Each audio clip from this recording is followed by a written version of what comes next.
चोरी की घटनाएं, डकैती की घटनाएं आपने सुनी होगी और आपने हो सकता है आसपास आपकी घटी भी हो ऐसी घटनाएं जिनको आप घटना घटने के बाद देखे भी होंगे।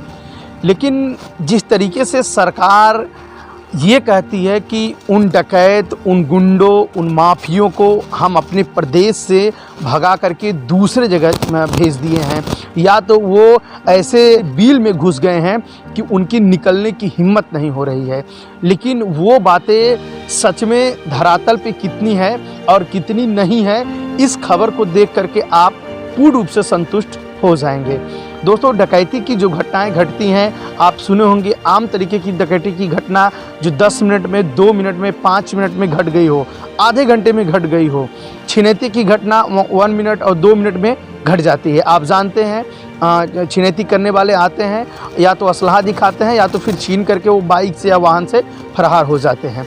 लेकिन जो ये घटना उत्तर प्रदेश के बाराबंकी के थाना कुर्सी के अंतर्गत घटी है, इस घटने को जब आप सुनेंगे तो सच में आप पहले विश्वास करेंगे या नहीं करेंगे, लेकिन ये घटना पूर्णतः सत्य है। इस घटने को खुलासा करने में पुलिस के अभी तक एड़ी से चोटी लगाने पड़े हैं, फिर भी उन आरोपियों की गिरफ्तारी पुलिस नहीं कर पाई है। हम बताना चाहेंगे कि कुर्सी थाना के अंतर्गत टिकैतगंज एक बाज़ार है, जो टिकैतगंज बाज़ार मात्र 500 मीटर में फैली हुई है। उस 500 मीटर में लगभग 100 दुकानें हैं।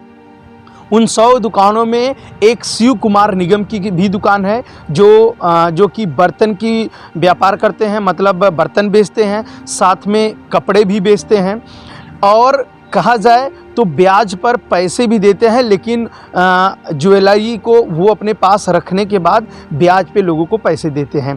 ये ज्वेलरी की बातें बहुत कम लोग जानते हैं, ज़्यादातर उनके स्टाफ के लोग जानते हैं। हम ये घटना शिव कुमार की घटना जो बीते 18 दिसंबर दिन सोमवार रात 7:30 बजे जो घटी है, 7:30 से लगभग 10:15 बजे तक की जो घटना घटी है, इनको जानने से पहले आपको ले चलेंगे इसी घर में सन 1980 में भी इन्हीं के यहाँ डकैती हुई थी। डकैती करने के बाद असलहे से लोगों के ऊपर फायरिंग भी किए थे, कुछ लोग घायल भी हुए थे।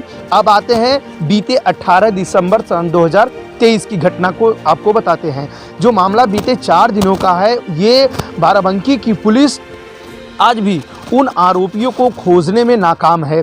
पुलिस ने ये लगातार मीडिया को और जनता को सांत्वना दे रही है कि हम जल्द से जल्द आरोपियों की गिरफ्तारी कर लेंगे, लेकिन कोई बड़ी इनपुट अभी उनके हाथ में नहीं लगी है। हम बताना चाहेंगे कि 18 दिसंबर की रात 7:30 बजे और 8 बजे के बीच में शिव कुमार जो कि निगम अपनी दुकान को बंद कर देते हैं।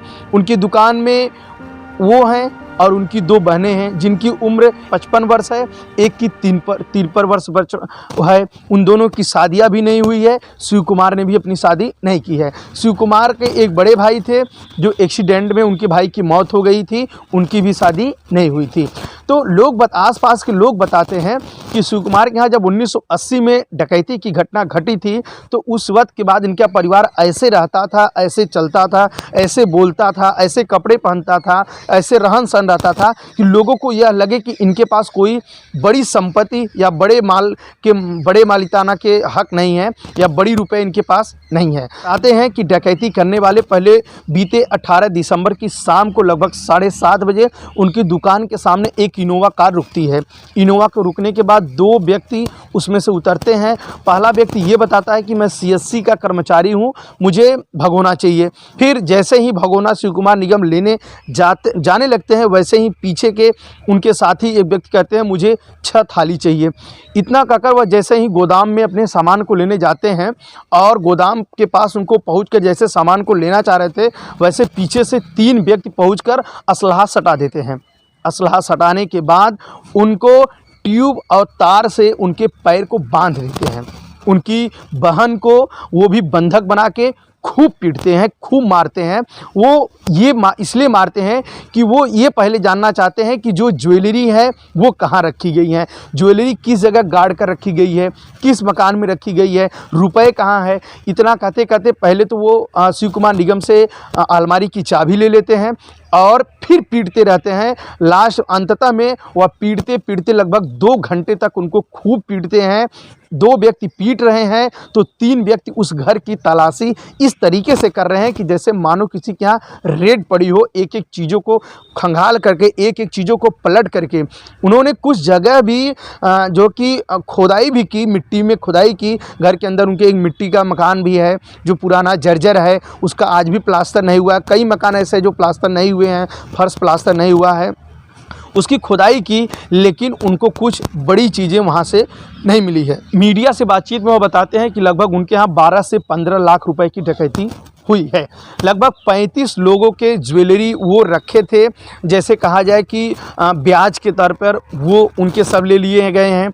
और उन्होंने बताया जब कैश के पैसे रकम की बात पूछी गई, कैश पैसे की बात पूछी गई, तो वो इस पर चुप्पी साध कर बैठ गए हैं। शिवकुमार के आसपास के लोगों का कहना है कि उनके यहाँ जो यह घटना घटी है, इसको लेकर के आसपास के व्यापारियों में रोष है।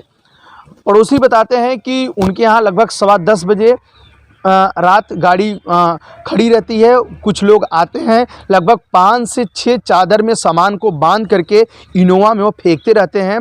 इसके बाद आगे बैठे व्यक्ति को जब वह अनचिन्हा देखता है और असलहा उसके साथ रहता है तो वह समझ जाता है कि मामला कुछ और है। इस मामले में वो तुरंत उसके घर में जाके देखते हैं शिवकुमार निगम के, तो उनकी एक बहन रोती रहती है। जब उससे पूछते हैं तो बताती है कि मेरा भाई शिवकुमार वहाँ बंधा पड़ा हुआ है। वह जाकर छोड़ते हैं और इसकी सूचना पुलिस को दी जाती है। कुर्सी थाने की पुलिस टिकैतगंज बाजार से मात्र 3 किलोमीटर की दूरी पर है, वह पहुँचती है और इस घटने के बारे में सुनकर उसके पाँव तले जमीन खिसक जाते हैं। पुलिस चारों तरफ चेक पोस्टों पर नाकाबंदी लगा देती है और उन अपराधियों को पकड़ने की पूरी प्रयास करती है, लेकिन आज तक वह अपराधी नहीं पकड़े गए हैं। बताना चाहेंगे शिवकुमार के यहाँ 3 कर्मचारी भी काम करते थे, उनसे भी पुलिस पूछताछ की है, लेकिन कोई बड़ा इनपुट नहीं मिला है। लोग बताते हैं कि इनके यहाँ कोई जिस तरीके से डकैतियों ने घटने का अंजाम दिया है, इससे पता चलता है कि उनके घर के बारे में पूरी जानकारी थी, क्योंकि इनपुट इस तरीके से वो लोग खंगाले हैं, इस तरीके से ज़मीन की खुदाई किए हैं। इससे ये पता चलता है कि उनके पास कोई कठोर इनपुट थी जिससे वो घटने का अंजाम दिए हैं। हालांकि बाराबंकी की पुलिस अभी भी इस बड़े घटने के अंजाम तक जो डकैतियों ने घटाए हैं उस मुकाम तक बाराबंकी पुलिस नहीं पहुंच पाई है। देखना है बाराबंकी पुलिस कब तक पहुंचती है। इस खबर से जुड़ी एक बात और आपको हम बताना चाहेंगे कि शिवकुमार ने शादी और उसकी 2 बहनों की शादी इसलिए उन्होंने नहीं की थी कि मेरी इस संपत्ति के बारे में हर कोई जान जाएगा तो मेरे यहाँ कुछ भी घटना घट सकती है। क्योंकि उन्होंने 1980 में उनके यहाँ जो घटना घटी थी, इसको लेकर शिवकुमार, उसके बड़े भाई जो मृतक हैं, और वो लोग जानते थे कि मेरे यहाँ किस तरह की संपत्ति है। इसको लेकर के आसपास के लोगों से भी शिवकुमार का परिवार बहुत ज़्यादा नहीं बोलता था, सिर्फ अपने काम से रहता था, ऐसे कपड़ों को पहन के चलता था, रहता था जिससे लोग समझ न पाएँ। लेकिन इस घटना को घटने के बाद एक बार फिर उत्तर प्रदेश में डकैती का राज चला है।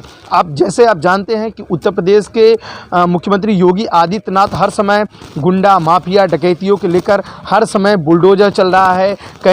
कहीं ऐसे जगह भी देखने को मिले हैं जिनके ऊपर गैंगस्टर लगा है, वो खुद थानों में आके सरेंडर कर दिए हैं।